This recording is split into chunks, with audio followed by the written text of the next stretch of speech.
Le 24 février, les sirènes retentissent. L'invasion russe est lancée. Premier bombardement et panache de fumée, l'impensable devient réalité. Les Russes envahissent l'Ukraine par le nord, l'est et le sud.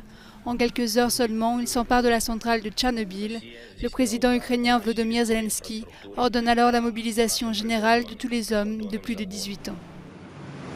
Dans les jours qui suivent, l'Occident annonce une série de sanctions sans précédent contre la Russie. Moscou est déconnecté du système financier international. Vladimir Poutine met sa force de dissuasion nucléaire en état d'alerte.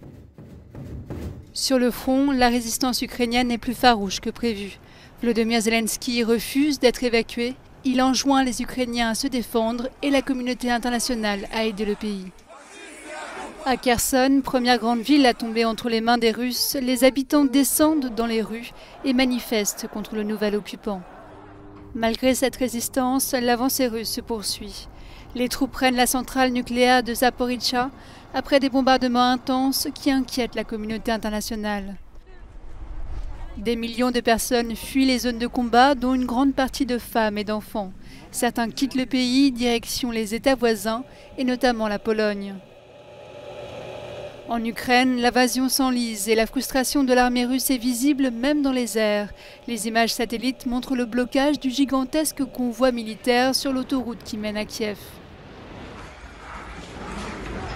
Dans cette guerre, les civils ne sont pas épargnés. Comme en Syrie ou en Tchétchénie, Moscou conduit des bombardements massifs et mène un siège impitoyable sur la ville de Mariupol en mer d'Azov.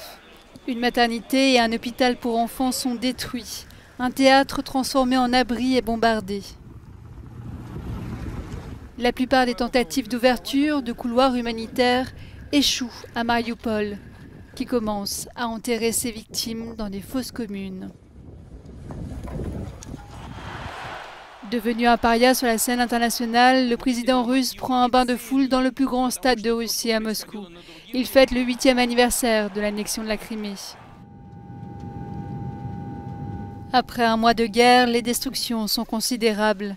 Il y a des milliers de morts des deux côtés et beaucoup sont des civils ukrainiens. Le nombre de réfugiés avoisine les 4 millions, le nombre de déplacés les 3,5 millions. Et le dialogue de sourds continue pour mettre en place un cessez-le-feu.